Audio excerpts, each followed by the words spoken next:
Oi, pessoal do segundo ano, tudo bem? Eu vou contar para vocês uma parte do livro da pré-história ao Egito. Esse livro aqui, ó,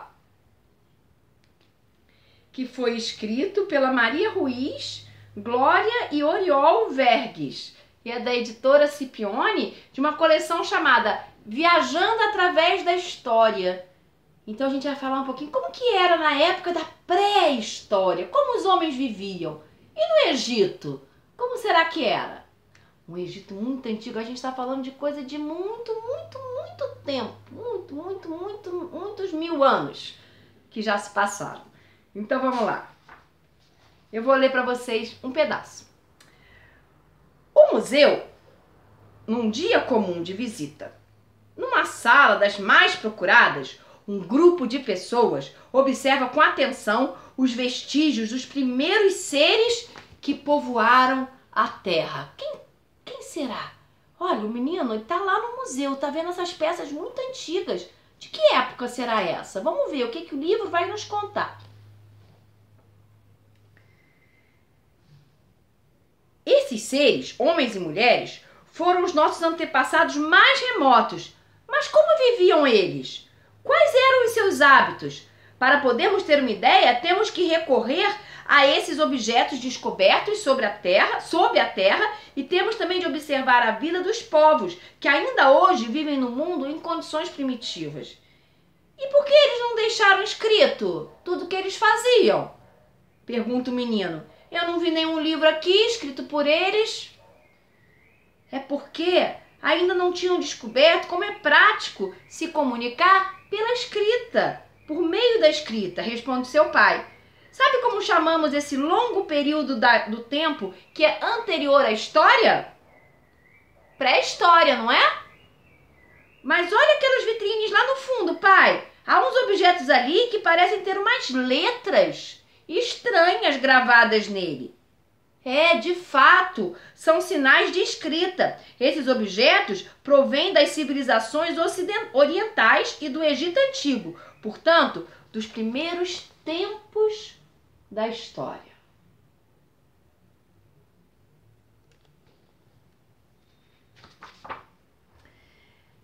Lá fora está tudo coberto de branco. A neve cai e fica difícil caminhar sobre ela. Se nos afastarmos da caverna, podemos nos perder e morrer de frio, ou ser devorados pelas feras. Quem será que está dizendo isso, gente?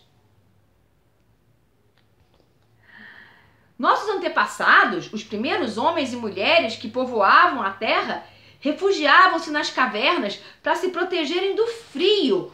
O clima era então muito diferente do clima de hoje. Muitas regiões onde atualmente apenas neva viviam constantemente cobertas de gelo. Vamos ver se temos sorte, diz o homem. Vi que batendo com força uma pedra na outra, saem faíscas que podem pôr fogo no capim seco. Se conseguirmos fazer fogo, vamos nos aquecer e assar a carne dos animais que foram caçados. Fazer fogo, gente, naquela época existia um grande esforço. E para conservar as brasas, os homens serviam-se naquela época de uma espécie de fogão muito rústico, construído com pedras achatadas.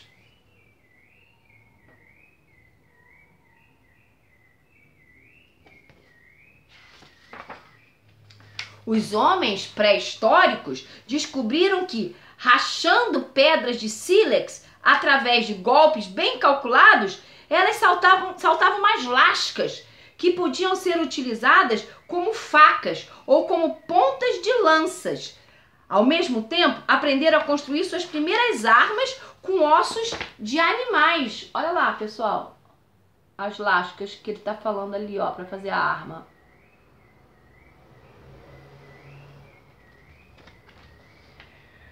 Puxa, que difícil enfiar essa ponta de pedra no pau! Olha como estou afiando esse osso. Vai ser ótimo para cortar a carne para a tribo toda. Assim, como quase todos os utensílios que os arqueólogos descobriram em suas escavações eram de pedra, esse período da pré-história passou a ser chamado de Idade da Pedra.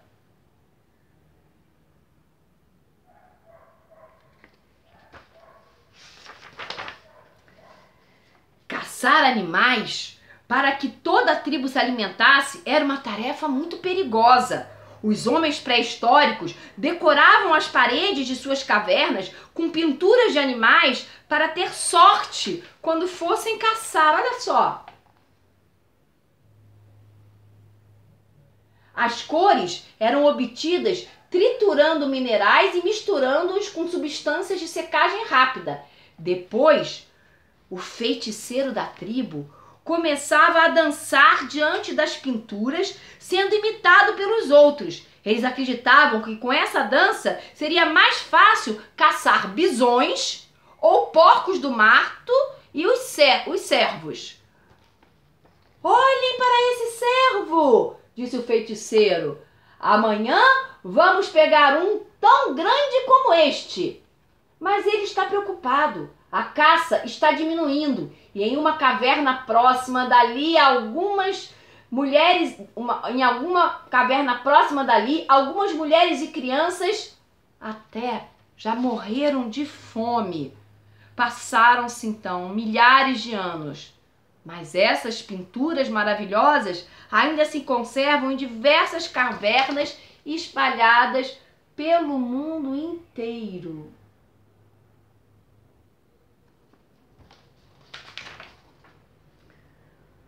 Morreu um dos homens da tribo. Era o mais corajoso, o chefe. Era ele quem organizava as caçadas. Quem ia sempre na frente conhecia os vales por onde os bisões passavam. Vou enterrar junto suas armas para que ele possa caçar na outra vida, diz um menino. Os homens que mais se esforçavam para procurar o sustento da tribo eram também os mais admirados. Quando morria algum deles, a tribo o sepultava perto de enormes blocos de pedra, dispostos de um modo bem ordenado que exigia muito esforço dos homens mais fortes. Assim, todos irão saber que aqui foi sepultado o chefe da tribo, diz o feiticeiro, erguendo os braços para o céu. Viremos sempre visitar esse lugar para lhe oferecer sacrifícios e pedir sua coragem para que sua coragem passe para nós. Nasceu um cabritinho! Exclama feliz o menino com um filhote nos braços. Olha! Se o rebanho continuar aumentando assim, não nos vão faltar carne nem leite quando chegarem as chuvas e o frio, diz o pai. E até vamos poder fazer queijo, completa a mãe. Quando os homens pré-históricos aprenderam a domesticar os animais e a cultivar a terra, eles deixaram de ser nômades, isto é, eles não iam mais de um lugar para o outro em busca de alimentos. Foi aí que surgiram os primeiros povoados, erguidos à beira dos rios para disporem de água com facilidade.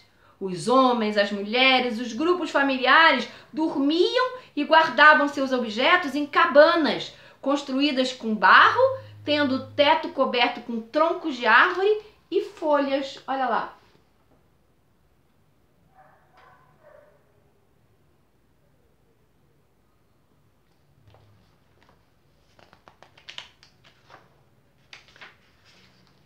São tão diferentes os machados de pedra e as facas de bronze.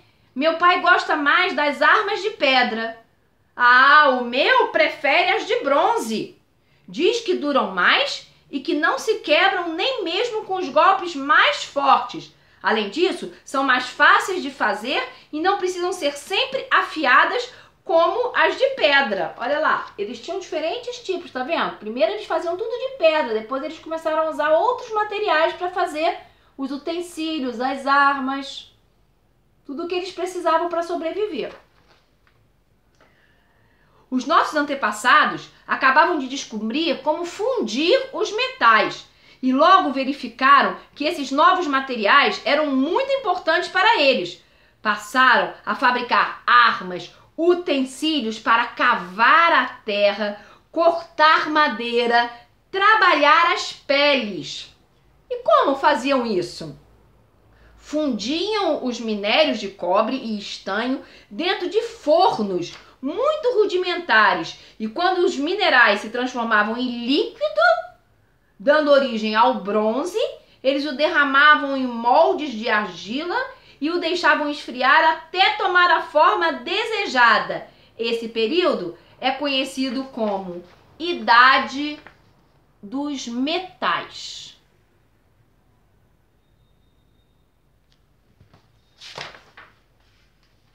E agora eu vou parar e vou contar outra parte desse livro no próximo vídeo. Tchau, pessoal!